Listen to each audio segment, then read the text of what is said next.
That's right. We're going to start with the Fox News alert for you first, though. ISIS is in America.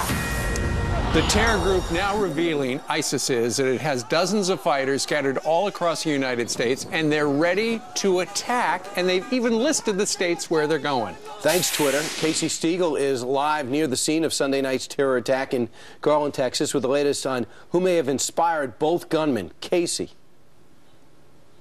Yeah, good morning to you guys. A key part of this investigation, by the way, is trying to determine who was responsible for the violence and what motivated it. And a key part is delving into social media and looking at what are called digital trails, because as you know, Twitter, Facebook, and the rest has become a way now for terrorists to communicate and spread their propaganda. Well, investigators are researching tweets and communications sent out by one of the gunmen at this Texas event, 30-year-old Elton Simpson. The FBI says several months ago he began posting on Twitter about ISIS, even tweeting using the hashtag #TexasAttack minutes before the shooting here in Garland. Counterterrorism officials also saying that Simpson had been in communication with a Minnesota man, Mohammed Hassan, who now lives in Somalia. The feds say he moved there 7 years ago to fight for Islamic extremists and recruit followers, which brings us to that new claim by ISIS today that it now has 71 fighters, it says, now living in 15 U.S. states, but only named Virginia, Maryland, Illinois, Michigan, and California. The U.S. government now offering up to $20 million in rewards on information for that would lead to the whereabouts of the top 4 leaders of ISIS, guys. All right, Casey Stiegel, thank you very much. America's mayor, Rudy Giuliani, knows more about terror than pretty much anybody in the country and joins us live. It's very clear from what ISIS has posted. Yesterday at this time, we were talking about how on their radio station they were taking credit for the attack in Garland, Texas. And now they're posting online that ISIS is in the United States. 71 fighters ready to kill us. Take them seriously. Don't discount it. And it may even be an understatement. And it reminds me, in a strange way, a bit of the Pizza Connection case. The Sicilian Mafia did that, put people in 10, 12 different places. They had their cells. Sleepers? Yeah, that's it's called the Pizza Connection case because their front was they ran pizza restaurants in places like Peoria, Illinois. And then when a shipment would come in New Orleans, they'd come in and handle it, and they'd make sure the payment was made. Of course, if it wasn't, they would kill you. You sent strong messages after 9/11, really strong messages to the American people. I think Americans right now are wondering why there's a weak, if any, message being sent by this administration. We've heard nothing from the White House or president. Well, and the president, Josh Earnest said this is not a strong area for the president. For some reason, he starts to get very weak when we're talking about, and certainly in his language, when we're talking about Islamic extremist terrorism. You can't have a better definition of Islamic extremist terrorism than the Islamic State. I mean, they're giving you their name. Right. So I think you can get the words out of your mouth.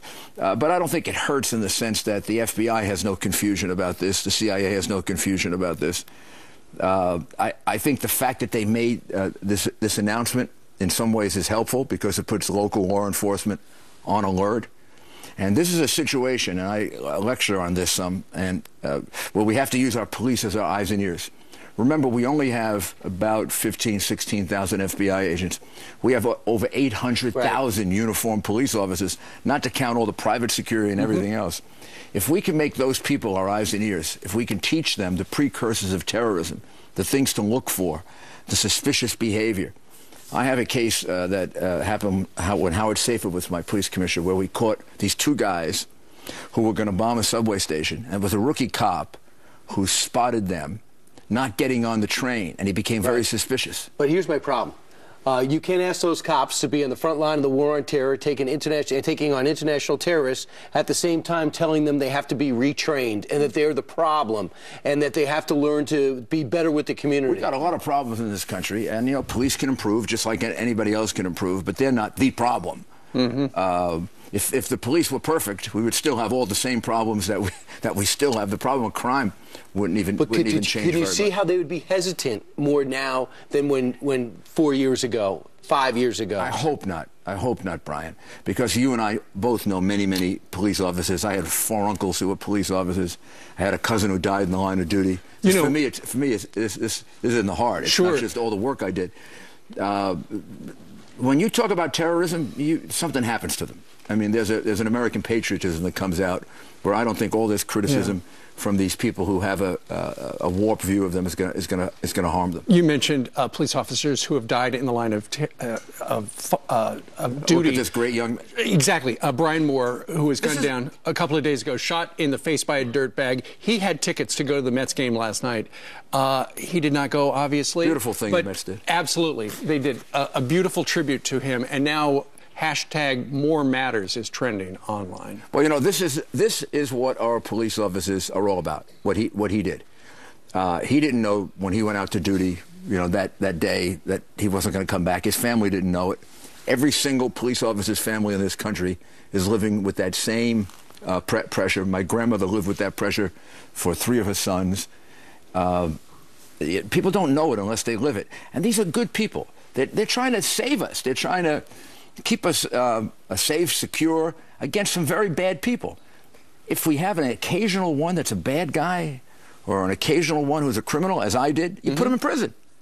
But been doing that for years. But, you know, but we put lawyers in prison, we put doctors in prison, we put everybody in prison. We have bad guys. I think we have fewer bad guys among the police than we do most other professions. The problem is, you know, you can't whitewash it. We're watching it every other week. People being from Baltimore to Ferguson, the police are the problem. Our great mayor here saying the police have to be retrained. We have to be patient. You can't ask them to do that and then see Brian Moore take a bullet in the face for asking somebody what's in your waistband. So we have to recalibrate quickly, or else we're going to have very few people who want to be cops. We need people to stand up for them. I believe that when I was the mayor, the New York City Police Department knew I had their back. And sometimes I took a beating for it, you know, with some of the shootings, because I began with the following proposition. Everyone is, you know, not guilty until proven guilty, presumption of innocence. If it applies to the worst criminals in society, you're darn right that it should apply to a police officer. So let's take that to the next level when we look at 2016. When you say national security and those serving to protect need to know that their backs are had by their leadership, what kind of commander-in-chief, when you look at the pool right now of Republicans who are stepping into the ring, who do you believe? Well, I like the last guy you had out here a lot. He was my colleague when we ran in 08, and he was a lot of fun to run with. John McCain and I and him had a lot of good jokes together. I would say his were the best. I like Jeb Bush quite a bit. I like Chris Christie. I like Marco. I was the first person to endorse Chris Christie, I think, out of the state of New Jersey, and I was the second person to endorse Marco Rubio. And do you know who asked me to endorse him? Jeb Bush. Really? Which is a little strange. It's a little strange. Upside down. Timing is everything. Yeah. When John McCain was going for the nomination, the Iraq War and the surge was big. By the time he gets the nomination, it becomes about the economy. So looking at these 6 that are out and those likely to get in, who's got the skill set and the perfect timing? Well, our former governor, George Pataki, would make an excellent president, too. He hasn't had, I don't know if he's announced or...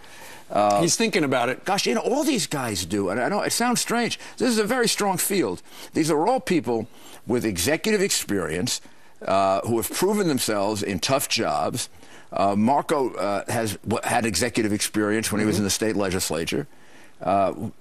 It's going to be hard to choose, but it's going to be hard to choose for a good reason. It's like you have, 3 good center fielders. Who are you going to play in center field, as opposed to, gosh almighty, all we have. You usually trade 2 for pitching. Yeah, we're working on a 9-player team. They're working on a 1-player team. Hillary, and it's starting to become very questionable. Elizabeth Warren had a meeting with the elect Elizabeth Warren people. You think they're serious?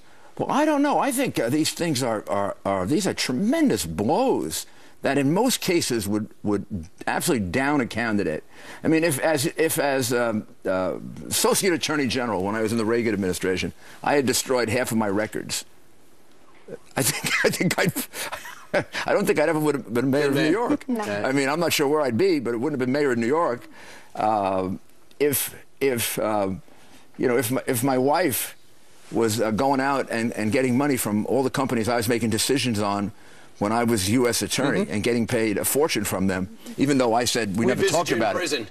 Yeah, we'd be. I would have done a book not on leadership. I'd have done on It's an prison interesting reform. flip. Thank You look at goodness. it like that. Thank goodness she didn't say we just need to pay the bills. America's mayor, everybody. All right, Rudy, thank you very I much. think they could borrow. You would think so. All right, We love Rudy, thank you having very you much. here.